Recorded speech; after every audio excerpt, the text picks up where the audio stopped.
Welcome back everyone to ESL 1 Katowice. Is day number 2 of the main event here in the Fnatic Arena. We are 1-1, tied up between two of SEA's great teams. Mineski versus Fnatic, all square. All the marbles then on game number 3, and plenty for our panel to chat about back with Kat, Blitz and Kyle alongside me. Blitz, I also want to bring up a couple of heroes. We talked about Storm Spirit before the break. The ET, is it finally going to get through? Is one of these two teams going to get through? And the reason I ask is that they're both 100% win rate at this event whilst using the ET. So you... No, absolutely not. Neither of them want to let the other one have it, do they? Yeah, I think it's just silly. It's like the whole life stealer thing is... I feel like Fnatic were like, well, let's try something a little bit different here. Right. Because one thing about it is, if you let an OP hero slip through, like you know for sure that the enemy team's going to pick it, then you can internally discuss, and it's much easier to draft practice around that. I mean, I'd imagine so, right? You say like, okay, if we let this through, they'll definitely pick it, so what's our supposed counter to it? But it's all theory crafting at that point, especially this deep in a tournament. You're just rolling dice at this point, because you wouldn't have time to practice. It's just... And we also mentioned yesterday that when you're up against it, and it's potentially your last game of the whole tournament, you want to put your best stuff on the field, right? It's an uncopyable mechanic, the armor reduction. It's also something that's always good. Same reason you always see mag picked. It gives you an accelerator, a damage and cleave. It gives you a battle fury and a BKB piercing AoE stun.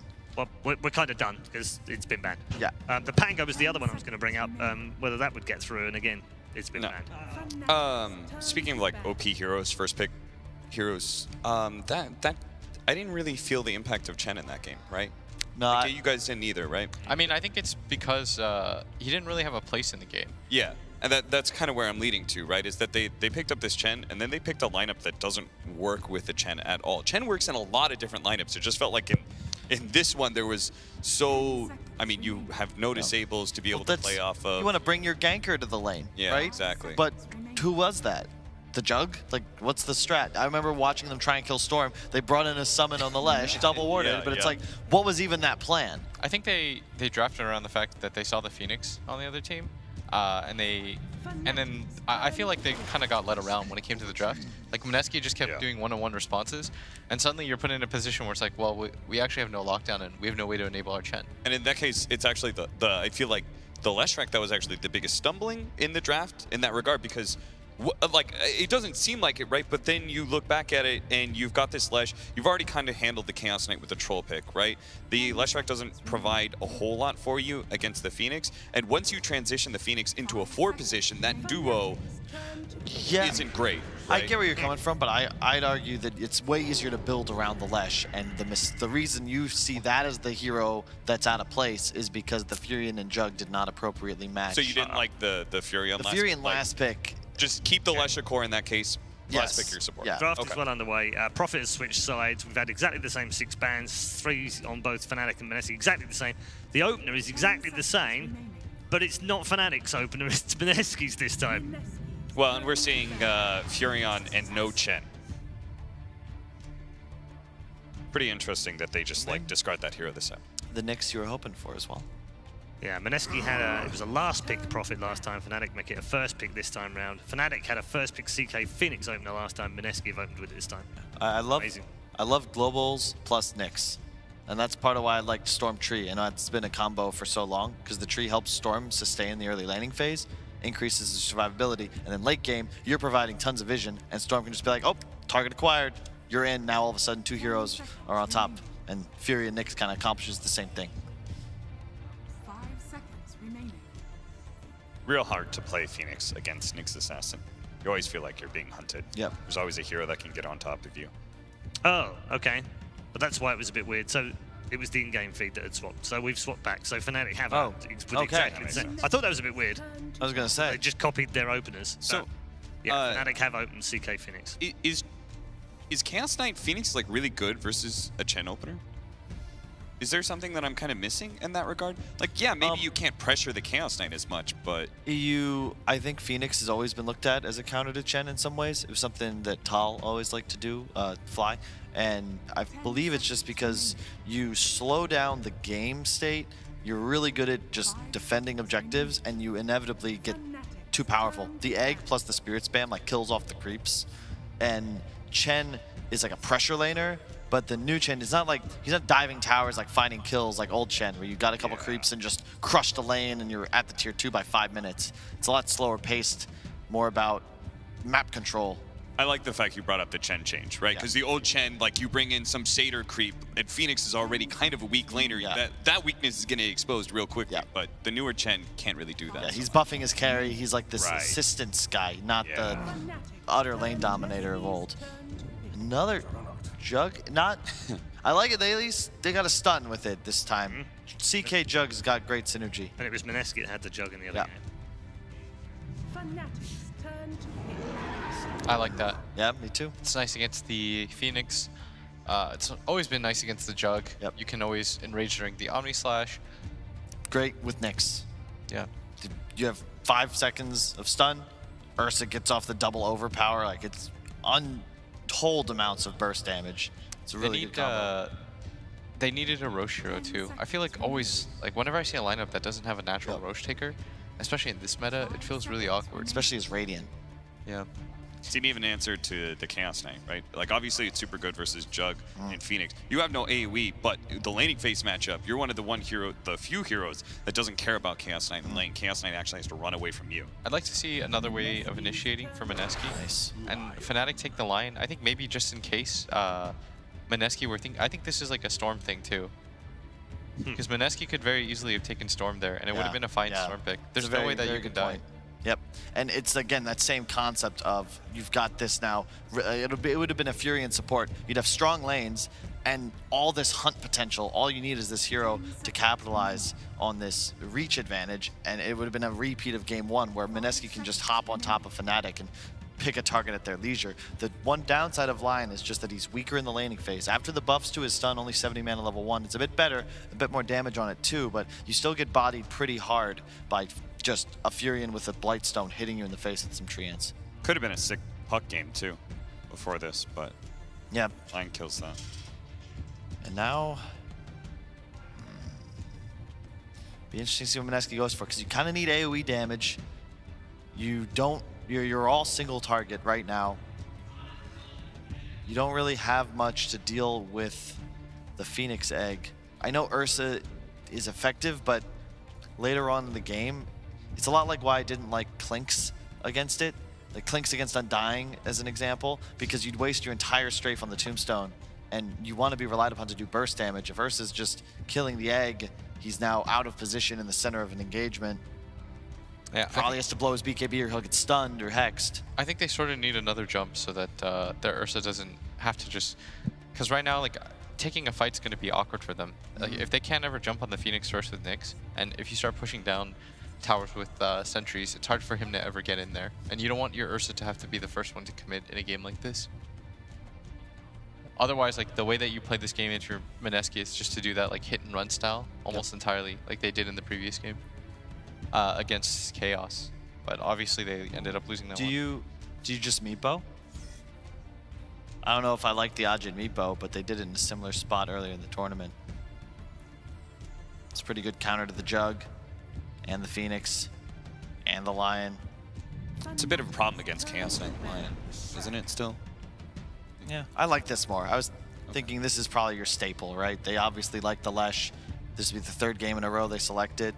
I like the heroes that he's playing around a lot more. You have some disable, especially with the Rod of Atos build, right? Yeah. You also wanted this, not frontliner necessarily, but a hero that just goes to Vi, that allows Ursa to play more around the outskirts and find his target versus being forced to be the primary initiator. Bit weak against the Jug Phoenix, of course. I think Fnatic will still have a bit of a team fight advantage, but Mineski now have that ability to capitalize on their crazy early game potential. They can take towers now. They have the Roche taker of the Ursas, Blitz brought up. I just feel like there's very little to stop the Juggernaut from being able to get off Omni Slash, the Phoenix from being able to get off A. Even if, sure, the Ursa kills it, the Chaos Knight's going to get off his Phantasm. I'm a bit concerned about that. That's why I thought Storm would have been a really nice pick. Yeah. No memes, and just, even though we've seen it in the previous 2 games, I think it would have been nice because you need another wave to set up your Ursa. Like, he can't, if he just jumps in on the Phoenix to start, there's no real follow-up for him right after that, and if he gets the egg off, then you've already used your Fury Swipe trying to kill a target that Yeah. you couldn't just burst. So it becomes a little bit circular. Do you think you just go Conka here, even against Jug? Because they banned the DK, so that would have been your other like tankier frontline stun initiator. Would have been. I think you want a strength hero for sure. I'd like a bit more team fight. You've got the tower pressure. You've got Roche. I think you just need something that kind of is a stopgap, jack of all trades. And to me, that's just Conka. I love this hero. I love watching Moon play Conka specifically. And it's not a hero that Fnatic can abuse with their 10th pick mid hero. They go back for the tiny. No. No. Sorry, that just doesn't get enough done. It's it's fulfilling the same role in the draft as the Ursa would. Also not very good against Phoenix, Jug. Just not great matchups as is.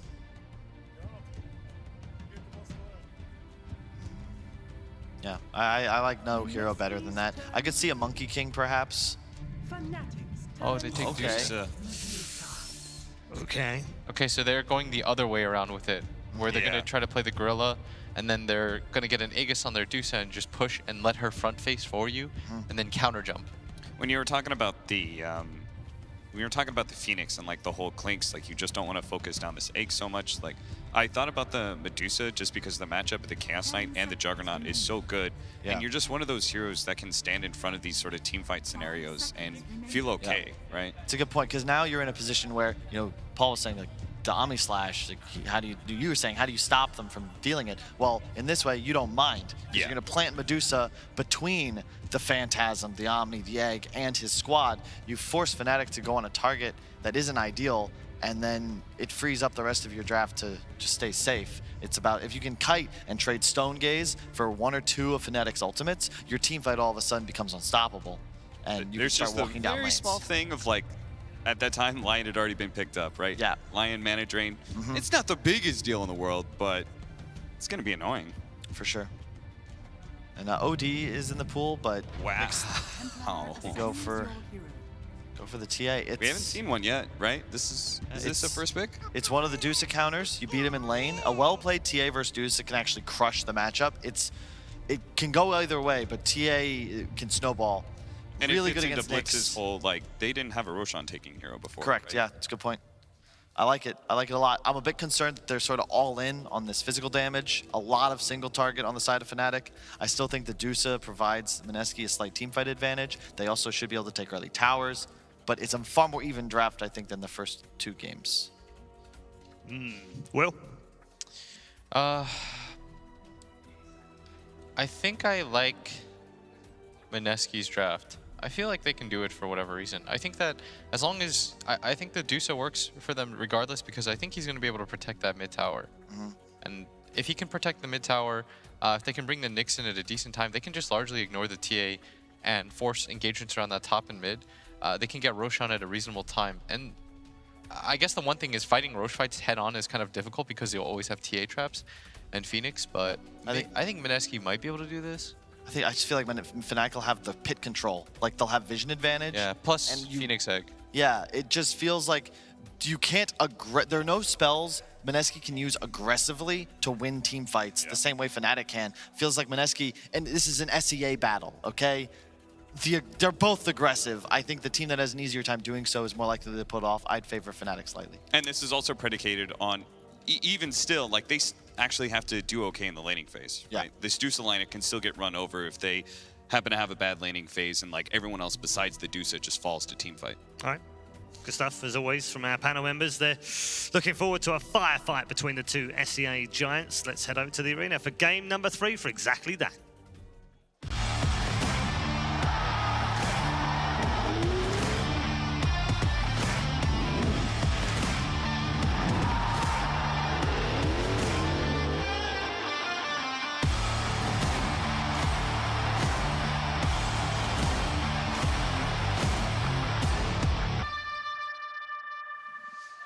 Game 3 now of Fnatic versus Mineski, the deciding game between these two Southeast Asian titans, as we will see who will get to continue to carry the SEA torch here at ESL 1 Katowice. The drafts are in, and we are seeing again some new stuff come through. Absolutely. An Abed TA. This hero, it's an Abed one that he can absolutely pop off on, but he's a Templar Assassin. Nobody is playing this hero at the moment. No, they're not. They picked it because, you know, that matchup, like the Kyle was mentioning, TA versus Medusa, TAs can do very well in that matchup. However, they're not going to do that matchup. Mineski is going to just send the Ursa mid, and Ursa does just fine versus TA. You can actually put pressure on, as long as you don't fall behind. That's one thing. You have to play very aggressive and not let the TA pretty much just like sit back, get level 5. Because once level 5 comes, it becomes much harder for that Ursa. But I've seen this matchup, like the Ursa can threaten kills a lot of the times onto that TA, especially if he goes for like the Orb of Venom or even +1 rotation. He's got to go for the Orb of Venom for sure. Just if we're going to see if Pylai Die makes any TPs mid. That's the thing too, is one TP from a Nature's Prophet support with the Ursa, you can easily go for those dive plays onto TA mid. So I think for Mineski, I'm looking at the same, like similar thing like last time. It looks different because like they have this Medusa, but I think the theory behind it is that they want to be doing really well in the lanes, put pressure on those towers, go for the Roche, get Aegis. Medusa early on with an Aegis, just go break high ground. Don't let Fnatic get their team fight lineup ready and progressed to be able to take that mid game. Try to just keep that advantage going. And then it's also kind of a, you know, if things do go bad, we do have a Medusa. Yeah, they do at least have some sort of late game fallback in that sense. And as we see the lane set up, we're going to have a TP up towards the top from Jabster. Join forces here with MP for the backup that he'll need, as KP already starting to get some of the aggression on to them there. The Leshrac and Nyx Assassin ready to duel lane together down bottom. RG, as you say, moving away from the mid lane. He's going to choose to farm down here in the much easier situation with the help of Pi. Well, I say easier, there's still going to be the harassment with the Fire Spirits, making it a little harder for him to get those early CSs. Top, MP quick with the Blade Fury to dodge the follow-up stun there for the two of them. Japs is able to get in. And, both sides having the ability to kill for sure up here. And Mineski with a potential chain lockdown of stuns. And Jabs, of course, when the level 2's there, the setup to buy more than enough time for the chase down to be there with the Jug's Blade Fury. Jabs has to be very careful in this lane though. If he gets caught by pretty much any of the stuns at level 2, he's dead. He will get follow-up comboed up. So it is quite a kill threat from both sides. And mid lane, we do see the TRA pulling out a bit in that. In the first few creeps and Moon, he will not be bringing out that Orb of Venom. So that's where he can start putting the pressure on and threaten the kills and keeping that refraction at bay. Bottom, I like the way that Fnatic played the initial lane. They actually just pushed it in super hard, just straight up auto-attacking. DJ threw the spirits on the wave, and Ice just auto-attacked it and pushed it into the tower of the Dusa so that they can pull the following wave. Just so they don't have to deal with Pylai Die, right? We've seen what Nature's Prophets can do, is if you don't actually have an okay stance in your lane at the start, these treants just bully you. Mid lane for the moment being quite even. Moon, we'll be able to get a few of the swipes up on Abed. Yeah. You see Abed, he knows this matchup though. Instead of going for Wraith Band, instead of going for any type of regen, it's a like rushed boots to make sure that he can't actually just get chased out by this Ursa. Will hurt his last hits a bit, so you will see the Ursa pull ahead in that one for the time being until those levels come out, but he'll catch back up on the TA. It's all about just like getting that MS, getting that movement speed to get that Ursa off of you so you don't die in the lane. And MP on top, being heavily harassed actually by Febby and KP. Lion just not the best laner. Even if they have the kill combo, it's only once every 40 seconds or so in comparison, while Mineski can just constantly threaten. They will now hit the level 2 after this next creep dies on Jab, so they will have set up for the Blade Fury, level 3 on the Jug. They got the stun, they got the follow-up onto MP. Jabs was able to stop the combo a little bit there. Jabs, yeah, he's got a point in the mana drain too now, so if he does go in on a target, he'll at least be able to limit the chance of Mineski to turn with the spell combo onto himself with the lack of mana. It's bottom Ice, tries to bring in Pi. Pi will be able to juke him though, keep himself hidden in the trees. See what Ice did to try to deal with those treants? He actually went for the double stout shield, just to get that little bit increased block chance versus them. Certainly something that we see, like, it's very much a personal preference, isn't it? Some offlaners love to do this against any sort of summons in lanes. Yeah, it was like we saw it a lot when Brood was getting popular. People were just picking Agi heroes and just going double stout and laning it rare. Similar concept versus these summons. And as the lanes go so far, no one really getting pressured entirely out of farm. It's pretty close on all 3 lanes. Yeah, Mineski pulling out just a little bit ahead at the moment. Abed is doing just fine though, has those boots finished up like we were saying, has the wind lace queued up next, and will be soon getting that level 5, so.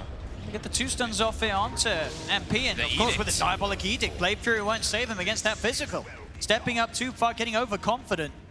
And I mean, you could see it there. MP, I don't think he expected to be killed that quickly between the two, but now no, he has to be careful. Blade Fury is not going to save you against a Leshrac.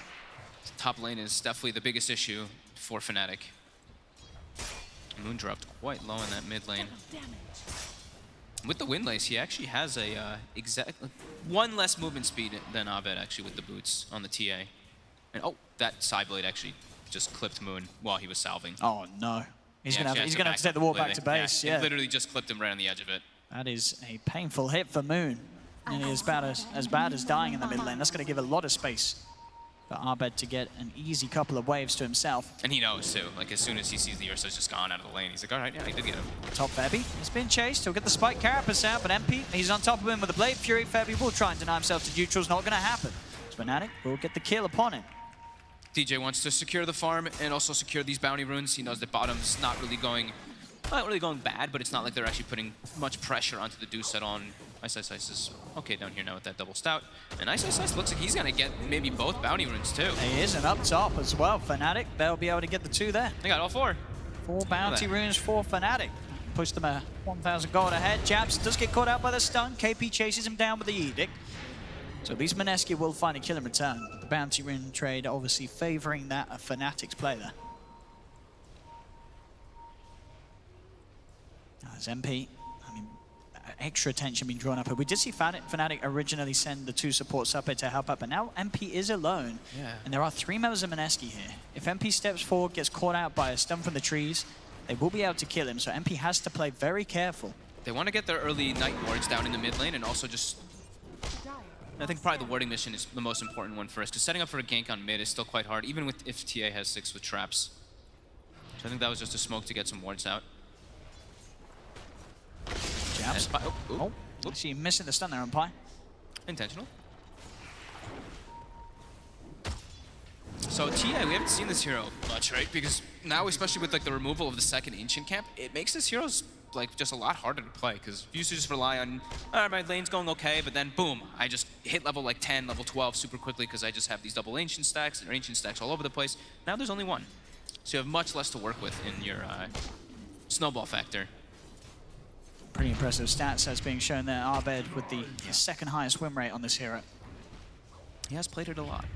But, obviously the majority of those games, a different time, a different patch. You know, TA not quite in the same place as she has been in previous iterations of the game. Yeah, and not versus the same popular heroes where it was like, it would just be like a lane counter specifically top. So they actually get the double forward. stun. That's a great angle from Jabs to come in. They've got the setup onto KP, Hex as well. The support backup for Fnatic, making this lane that little bit juicier for MP, now enabling him to get himself involved in some kills onto the duo of Mineski that have been sat up here the entire time. Yeah, nice. He's just parked down bottom. He's fine. Infinite sustain with that Chaos Strike, so he just keeps hitting the waves and pushing it in. He's actually just cutting the waves even to put pressure on the tower because the Deuce He's got level 6. He's just going to pop Phantasm straight away to keep the pressure up and also to sort of keep that extra scare there so Pi like that can't get really that close at all. He's one of the Phantasms separated, so he has vision on any movements. Obviously, we'll catch Wind and Moon coming down towards the bottom lane. But he knows, yeah, Ice. He's not planning on making any plays anywhere else. He's just going to sit here, soak up the lane, and know that there's very little that Mineski can do to push him away from this area of the map unless they commit a lot of resources, which they don't really want to do for a Chaos Knight at this point of the game. No, definitely not. Because if they do, then it just gives the avenue of farming for everybody else. The Jug's going to get free farm, and then the TA is going to be able to resort to the jungle. And as we see, we're talking about those ancient stacks, and they've already got a double. Pi is now going to start reducing the... Look at Is that DJ getting a triple stack here? No, they're blocked. 2 of them are blocked by Pi. He actually didn't get one anyway, but he would have missed it. But yeah, double blocks. Pi understands. You're still versus a Templar Assassin. It's still the same concept. You want to be able to take out that increased jungle farm. Nice. That's always the beauty about having these NP supports. It's just, you can do that at no notice. Yeah, Fnatic has and no no idea. risk, really. Yeah.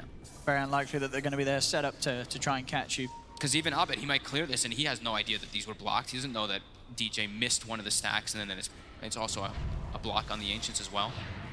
So they won't know that these are blocked for a couple more minutes. As we go to a farm, a bit of a farm. Ajit not actually able to do the same thing as a TA though. His do so only level 6, and you're not the same as a TA. Need a little bit more to be able to farm those ancients. We'll just see Abed there. He sort of quickly queued up the Deso, then he's changed to queuing up the Blink Dagger. I mean, do you think he will commit for the Blink Dagger? Is this a game where you want to get the Blink before the Deso on the TA, would you say? Yeah, the Blink for sure. Yeah. It looks great. You can hunt easier, and you can also respond to Mineski, who you can look at their heroes with NP and with Lash. You can assume they want to be playing a bit fast. And NP is going to go straight in with the Omni Slash onto KP. He'll continue to chase with the Blade Fury. It's underneath the tower. KP's got stick charges, though. He's keeping the distance, and NP's not going to get this kill. He's going to die underneath the tower. KP just... It's just too tanky on the Lesh. I mean, it's not like he has a lot of items, of course.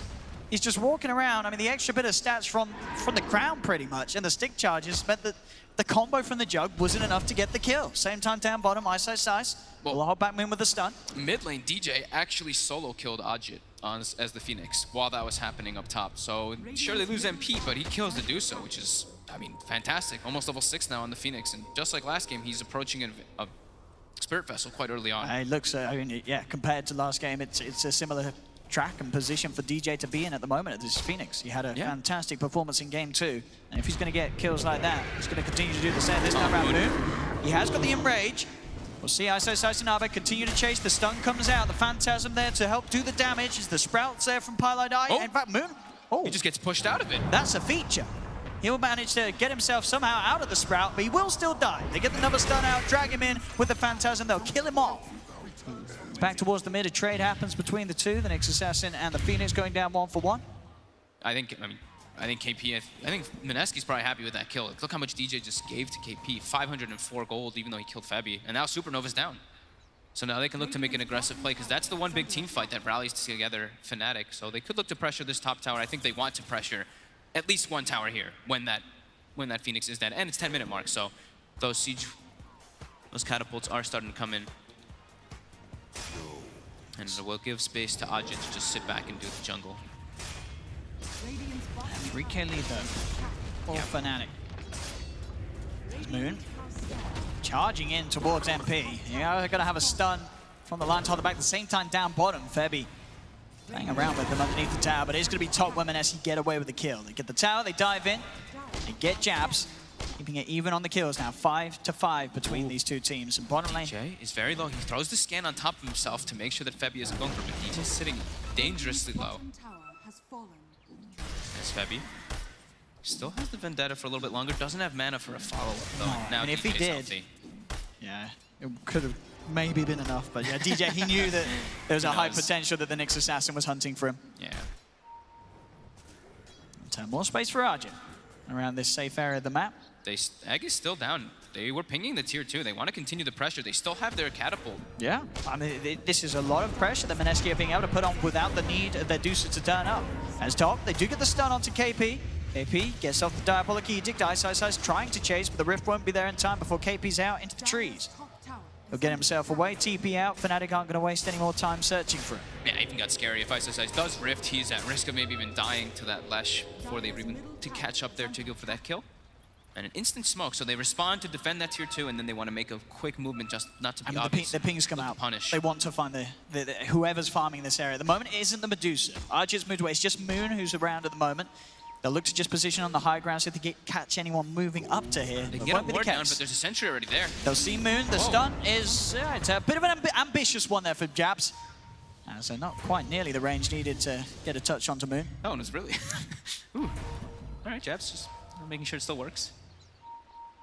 As they do scout out the stack, though, and they get themselves down a ward. It's going to get dewarded instantly, though. But they do see that triple.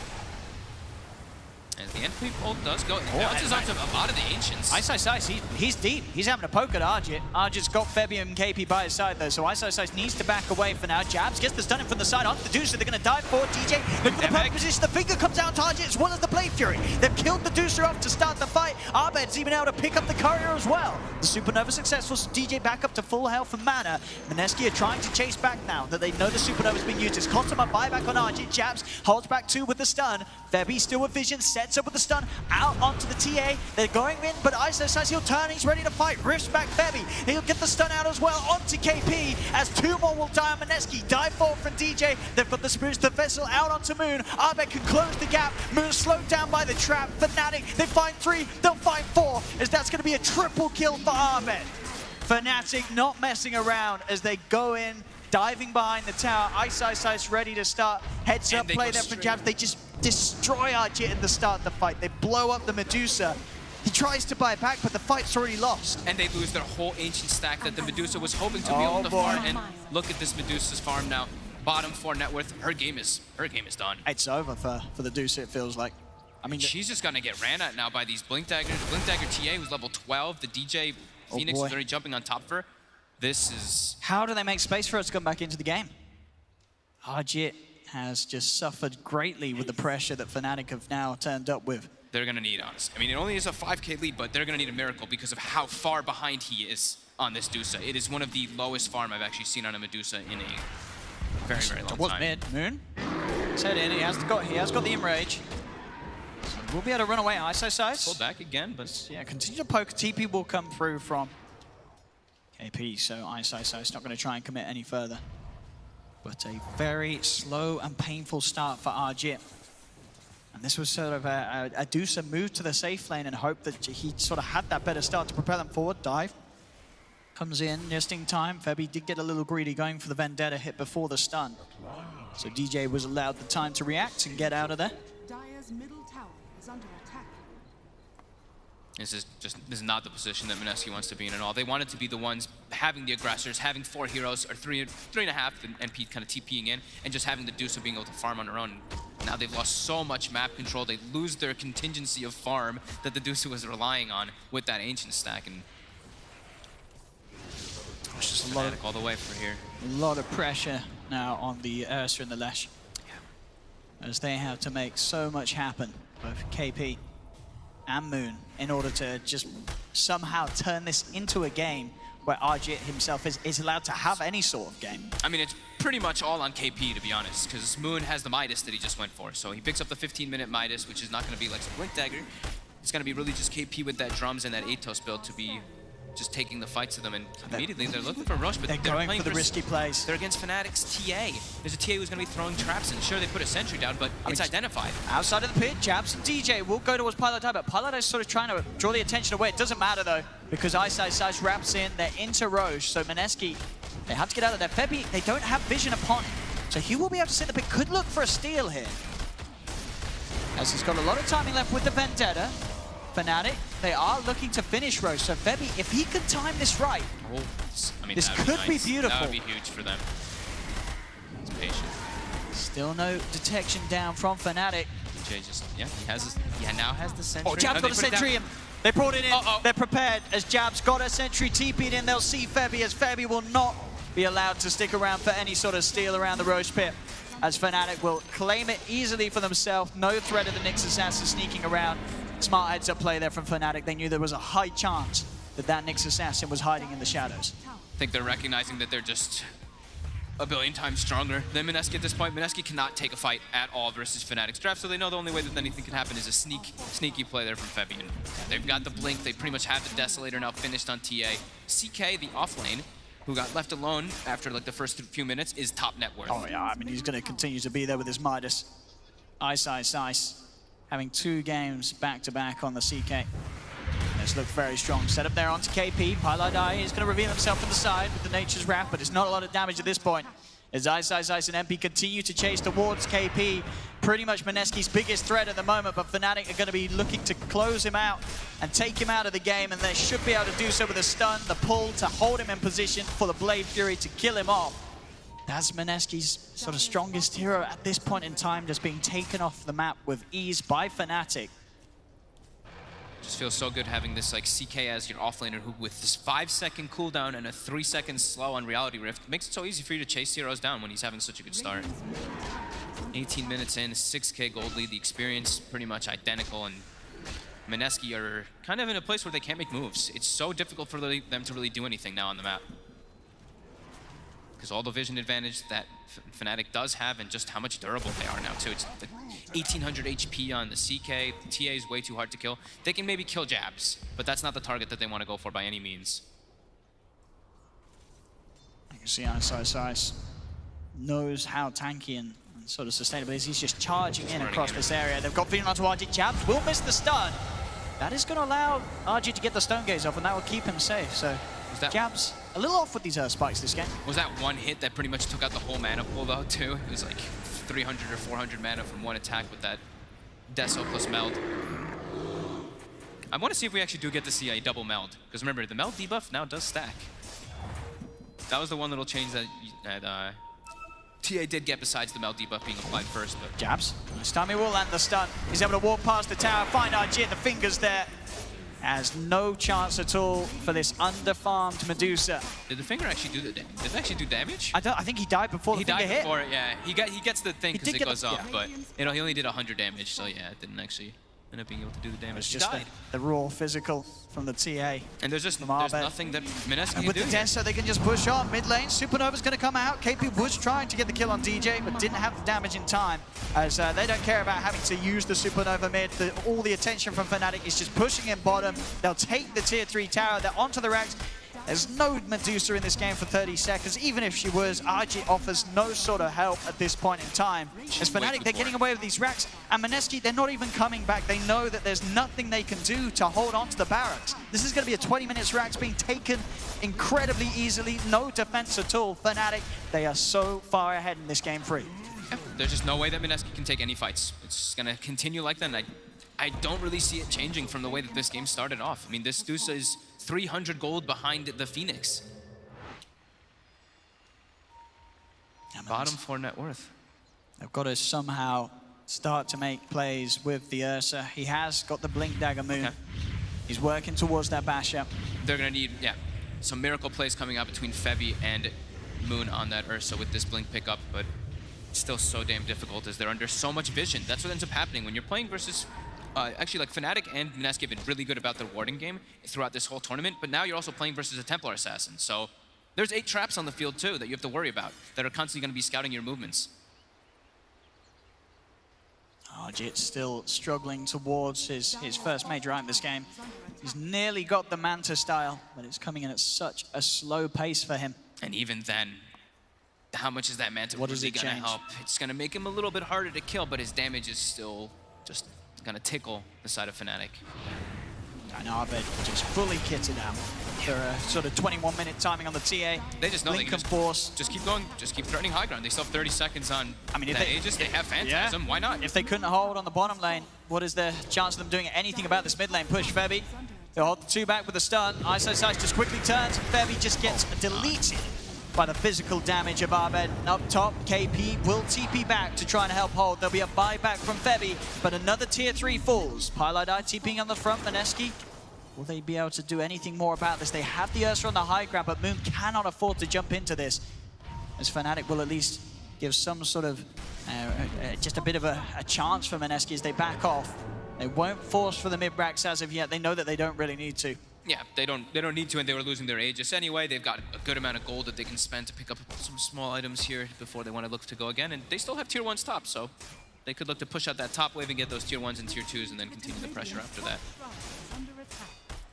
As Mineski, they're just, their moves just aren't there to make on the map. It's super hard for them to really do anything because Fnatic, it's not like they're really splitting up too much.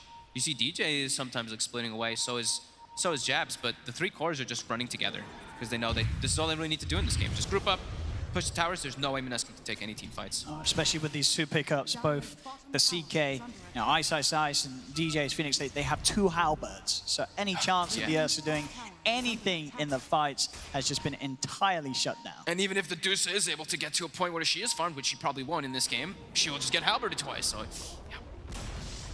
Dire's bottom tower has fallen. Very tough, if not impossible, for Mineski to come back in this game, as Fnatic will just continue taking the last few objectives left on the map and looking to smoke and keep just punishing. There they go, as they're hunting Moon. Moon has been found. Hex opening there from Jabs. They'll have a stun to follow up. Ice also having further control. The burst from the finger comes through as it's just another easy move and kill for Fnatic. They're taking a tier 2 tower at the same time as well. There's just nothing that Mineski can do to slow this down. It's 23 minutes in, 12k lead, 16-5. Fnatic having a beautiful game 3. Yeah. Not much else to say. I mean, they really just have such a big power spike here, and there's nothing Mineski can really do except for just hope that there's some crazy dive from Fnatic, but Fnatic's playing it, they're playing it nicely, and they're just so tanky on their front 3. Yeah, I mean, Ice can just afford to go in as such. The stun does come out, but where is any sort of damage to take him out? The disarm there out onto the Deucer. Arjit tries to head forward, but he barely touches them. It's a tickle at the moment from the Medusa. They've got so much sustain as well, with MP having the healing ward available to heal them up as they just take the racks underneath the noses of Mineski. Mineski cannot push Fnatic off before the structures fall. So it's a second melee racks gone from the base of Mineski. Yep. Now they can just back up. They can check if Roche is going to be respawning soon, which we will find out very shortly. It is also ED outside of the pit, and they can just keep their advantage. They don't, like we said, they don't need to rush anything. They have 4 of the top 5 net worth. The Phoenix is now ahead of the rest of Mineski. Arjit nearly having a Dragon Lance, but still he needs to, he's 3 items almost behind where he wants to be at this point. They've got the DD, they're looking to just take this fight with it. So much damage is going to be coming out from Abed with this too. Just look to a fight, end the game. Don't even need that last rush. They put the trap in the pit just in case they were to scout it, but they can just look to end this game. There's not really any risk of Fnatic scores dying now. It's into the pit, into the base. Sorry, they look to go. They drop a ward down. Move more head forward and get the D ward mid lane. They get the Atos on to the Arbed, but Arbed's able to slide down to the low ground with a Hurricane Pike. Ghost Scepter from KP saves them from a DD meld hit as well. Just sending in the Phantasms to create a distraction whilst the top lane gets pushed towards the base by Fnatic. Pilot is trying to do his best to cut any type of waves and get any type of vision down for his team too in the meanwhile, but all 3 lanes still pushing into the side of Mineski, and Fnatic back up, get some farm. Feel like they're, they know that they're in such a lead, but same thing, they just don't need to rush it. They don't. There's no pressure here for Fnatic at all. They have 3 heroes at the top net worth. There's only sort of 2 heroes close by, the Ursa and the Deucer, but comparatively what these heroes do, when you look at them compared to the cores of Fnatic, it's just absolutely negligible. The damage or any sort of opportunity they're going to have to actually be in a position to become any sort of power. The halberds, the control that they have on Fnatic makes this game impossible for Mineski's cores to play from behind. I mean, you can just look at you bring up the net worth, and sure, it's a 14,000 gold lead and that 10,000 experience speed, but just look at the tickers on the bottom. The last time that Mineski got a kill was at that 13-minute mark. The other 2 were just the towers. They haven't been able to actually make a play in about 14 minutes or so to actually get anything besides those towers. It's just been Fnatic running the show. And Roche will be spawning now. They have the trap in the pit already too. They can, as you say, go for that if they want to. There's no necessary need for Fnatic to do so. KP does find the courier, but the reaction's there with the protection. Won't be able to kill it off in time. DJ, they're just keeping the side lanes pushed in too. DJ just parked himself up here. They might be able to find him here though. He is gonna get caught out. There we go. They'll get at least a catch, Mineski. They're finally able to punish the greed from Fnatic shown in 3 different lanes. Bottom shrine has fallen. But it is on their side of the map, so they can't actually turn it into anything, but at least it gets them a little something. And Arbed, he's already heading over. They know KP's around. Uh-oh. There's KP. He's got the Ghost Scepter, but they've got the Blade Fury to work through it. And KP's trying his best to run. Jump forward up from Arbed. Doesn't manage to actually finish him off in time. Will shove himself back to the safety out of the Sprout. Moon does commit upon him, but Jabs has the stun, holding back the bear. MP turns towards him. MP still with an Omni Slash available if necessary. Ice wraps around. Finger comes through from Jabs. That's going to be the bear and the Prophet down. As Fnatic, even with DJ dead, there's no sort of struggle for them to fight against Mineski's attempts. They are so far ahead. Yeah. Ice just gave that full wraparound with the Phantasm. Now they go back into that Roche, and more than suitable to take this out. Once they've picked this up, They'll be ready to go again. DJ picks up a BKB to ensure that he will be able to get his Supernova off in the fights, as they're now gearing up to go for that final game-ending, series-ending push to knock Mineski out of the competition and allow Fnatic to continue their journey here at ESL 1. This has been a very impressive second and third game from Fnatic, looking to show that they are performing on another level in comparison to that of Mineski here on the main stage. Even though that first game was, you know, just very commanding. It was good. It was a smart draft, and it did show. But it seems that Fnatic really got Mineski's number in Game 2 and Game 3 with the way that they chose to play. Oh, yeah. As Fairby will find the courier. Didn't have anything on, but still a nice bit of a gold bounty for a team that is so far behind in gold. Gets himself a 4-staff, so they do at least have now 2 4-staffs on their team, the defensive, the 2 supports, but yeah, just still taking those fights for Fnatic is just so damn impossible. And into Aegis Cheese. How's our Dusa? Any other item picked up besides that Dragon Lance? So Dragon Lance with the Manta and then into that Scotty. So their damage is still going to be really limited because it's not like this Dusa with this build does damage. It's no, not at all. It's just survivability. Survivability and the hope that Mineski can somehow hold on to this final set of racks. As it's going to be all about this defense that's going to be ever so hard to come in with as Fnatic already just tearing down the tier 3 tower. MP frontlining, the backup's there. Moon's going to jump forward. A couple of touches onto MP, he'll back off for now. But the tier 3 pretty much already gone, as Fnatic just opening up that final lane to go for the finishing kill. They look like they might want to do some type of 4-staff play here. I'm seeing Febby pinging something out on that tower. As we see as well, according to Dota Plus, 100% win chance. 100%. This is 100%. I mean, I don't think you'll find many people that will disagree with that, looking at the game state. They try to go for the stun. They won't actually connect it on top of that either. And yeah, that's what we're saying. Like, the Medusa's game, she was just out of the game from so early on. Now she's finally up to that number 4 in net worth, but that's not a place you want to be as a Medusa. And I guess this is what's sort of the risk as well. I mean, obviously the move was to take the Dusa away from the mid lane, but then you're playing the Dusa in a side lane. This isn't the opportune lane to put a Dusa in, is it? No, definitely not. And especially not versus a pressure hero like CK. This hero can put so much pressure onto the tower even. You saw what Ice was doing. Even though DJ left the lane, DJ went to go move around. Ice just started cutting the wave and was just like, whatever. I can put more pressure onto this Dusa and force her to go jungle so early on.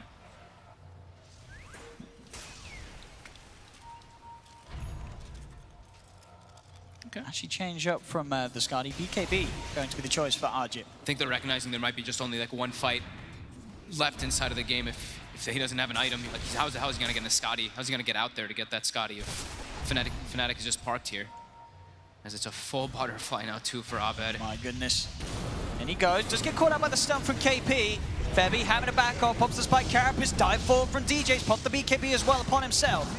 And towards the rack, Supernova down to stop Mineski from moving in onto Fnatic. As they've got a fortification, and now we're on Moon, tries to jump towards Ice, but Ice reacts with the Phantasm, turns towards KP with the stun, the finger comes out. KP will buy back immediately, so will Pylight Eye.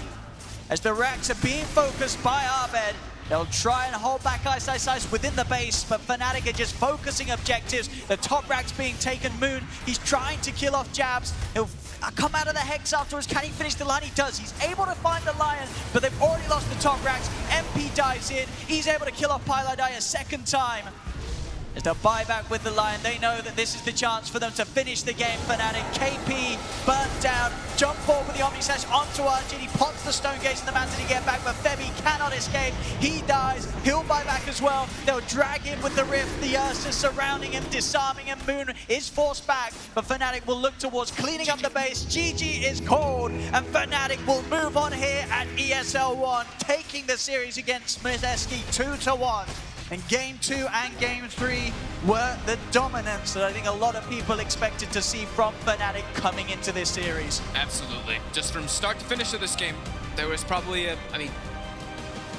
wasn't even like a small window. It was like, I think in like the first minute or so when they got the first blood, that's when it was like Mineski. But besides that, Fnatic just did great in all 3 lanes, put the pressure on, did not let this Dusa have a game at all. they got the, I mean, they contested the one most important thing that was the comeback from Mineski, and that was that Roche, because they have that TA last pick. They have the traps that they can throw into the pick to be able to see if Mineski does ever try to sneak that. And yeah, clean, crisp, and well executed by Fnatic. The TA pick was a genius move. I mean, it was something that, as Mineski, you can't really blame them. They can't really expect an Arbed TA to just come up like that in this day and age, but it comes in, it forces them to have to make this lane change. And still, Arbed, he's not getting pressured enough. He has this amazing time. They try their best. You know, they as I said, they make the lane switch so they can get a matchup that could sort of favor them potentially, with the Ursa being there instead of the Dusa. You see the movements from Pi in an attempt to block off the Ancients. They're doing everything they can to slow down Arbed's game, but somehow, with the way that Fnatic can play as a unit, as a team, they were able to put this TA in a position where Arbed could excel and have another absolutely star-studding performance. Yeah, and they really just never let Ajit have a game in this one. Medusa was what, I think 3,700 net worth or so. It was bottom 3 net worth at that, like, by like the 10-minute mark or so. And yeah, it was just Fnatic completely controlling the map after that and taking the towers, taking objectives. And yeah, there was no way that Mineski could take a single fight into this DJ Phoenix, who again just dominated the game and even got a solo kill on the Dusa at some point in the mid lane. Absolutely. And with Fnatic playing as well as they did in Game 2 and Game 3, there's certainly a lot of potential for them moving on. And one of the big stars that series was, of course, Mr. Ice Ice Ice, giving us a fantastic Chaos Night showing both times. And we'll be able to pass you over to him and Eri on the stage right now. Thank you very much. Oh, and here we have Ice Ice Ice taking the 2-1 win over Mineski. You know what?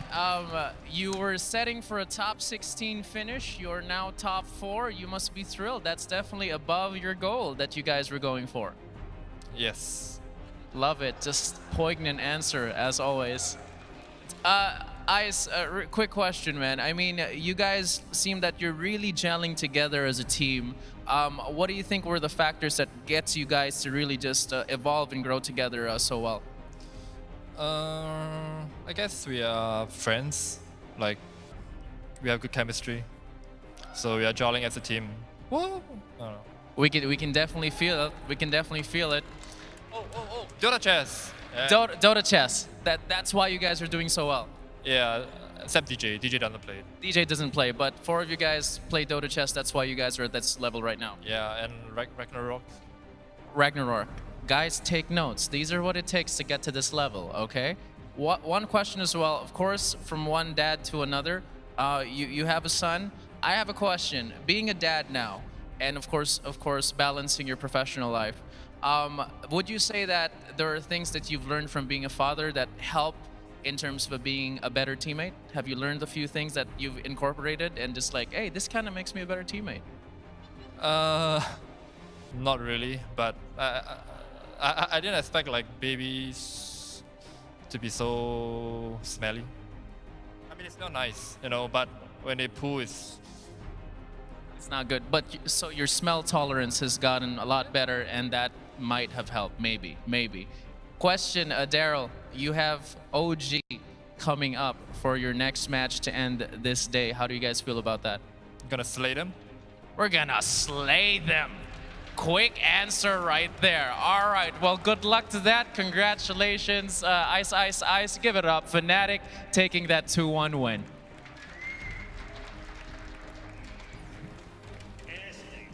Congratulations to Ice Ice Ice, and also to his team, of course. Fantastic performance by them to come back after being a game down and win that one 2-1, showing us their credentials, that they still have an opportunity, a chance to win here at ESL 1 Katowice. They'll meet OG in the next round in the lower bracket. Gents, let's break down.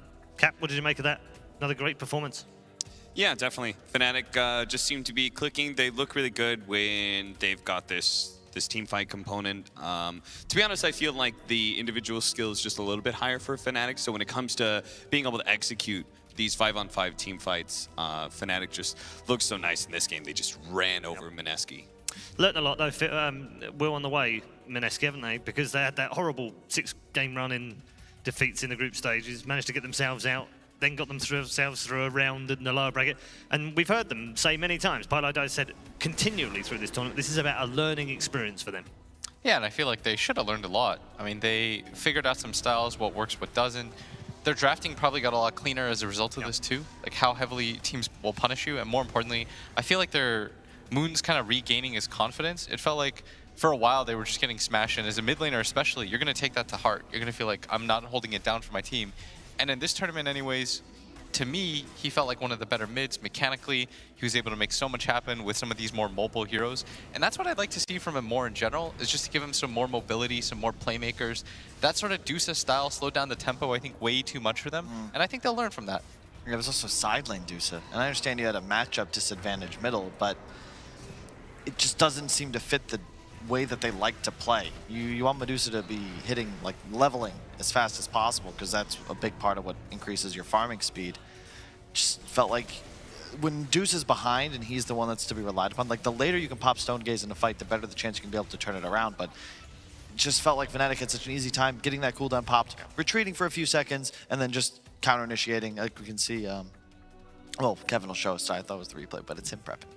It's all good. We're getting there. We'll get to Kevin in just a moment. In terms of Fnatic, can they go any further?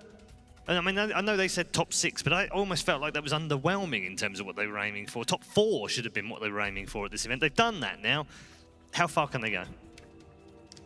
I think they can definitely match up against OG and make it a competitive series. I'm still leaning towards OG slightly, just because it's felt like OG has had more momentum.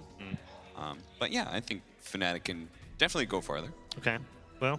I think whoever does win, it'll probably be like a 2-1. And yes.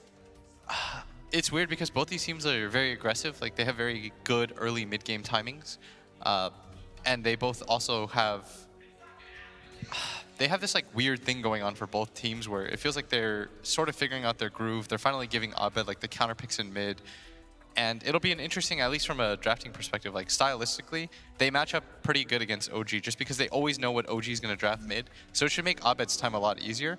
And then if you look at it that way, then it looks more clear to me that they can get top 3 pretty easily here. They just have to sort of work things out a little bit more. Don't do stuff like give up Lifestealer just to see if you can beat it. Don't give them Ember, Monkey King, because you know it's coming and you know a counter to it. Like stick to your strengths, be smart in the draft, and I think they can go pretty far. To counter that, they finished 5th, 6th at both the previous majors. This is the series they've always lost. They go up against a team that's like on an equal footing, perhaps strategically more developed, which I think OG definitely is, with time to prepare. Like, this is the game they lose. And I'd like to see them finally take it once and for all. But thus far this season, they haven't really demonstrated that they can really take that leap into those teams that are actually competing to win lands, not just do well. All right. Going to get more from all of our panel members in just a moment, but it is time to bring in Purge, who's going to discuss Vision. This is one of your choices for Purge to break down. The Mountain Dew Amp Game Fuel Power Plays.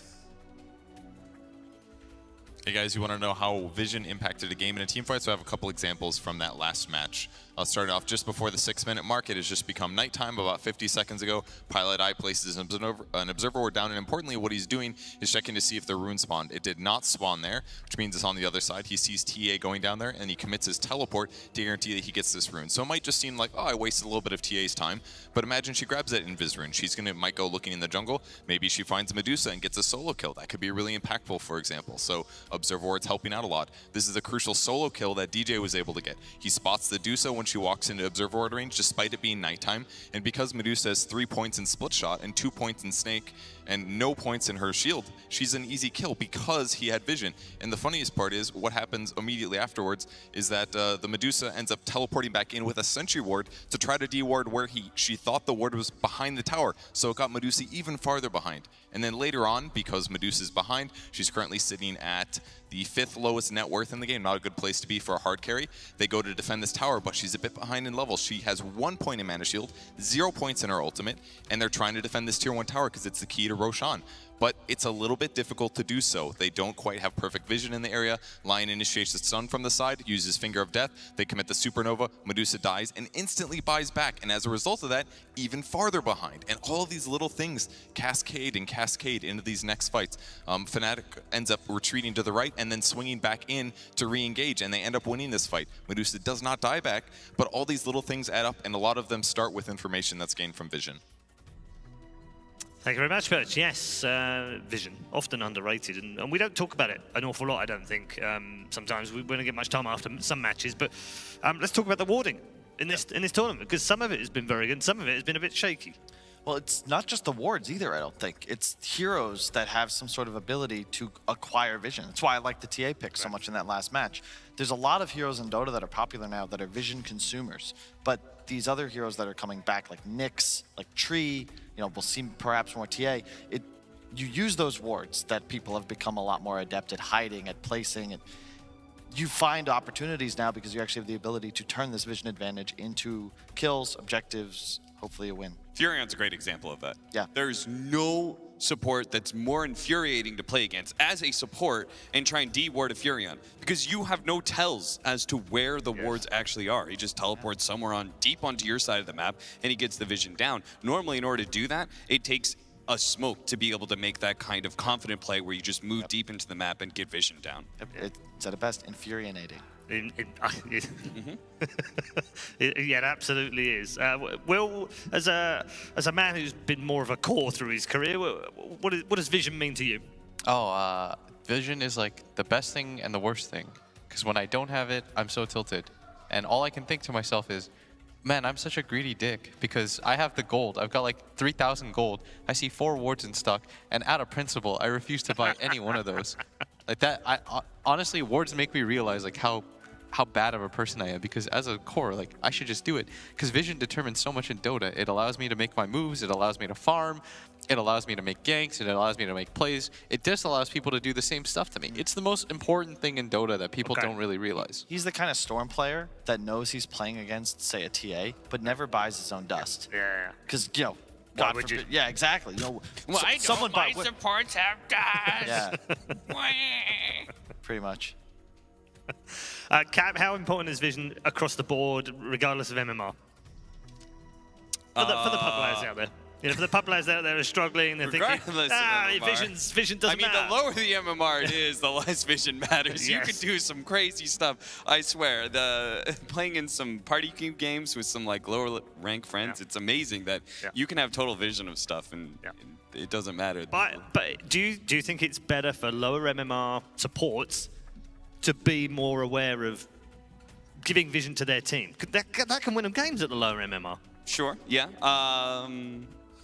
I think the communication aspect is probably better for those supports because honestly your cores are going to be so brain dead that they're not going to use that vision. So use the vision and then in turn process that information and give commands to your team. Tell them, hey, that gank is coming.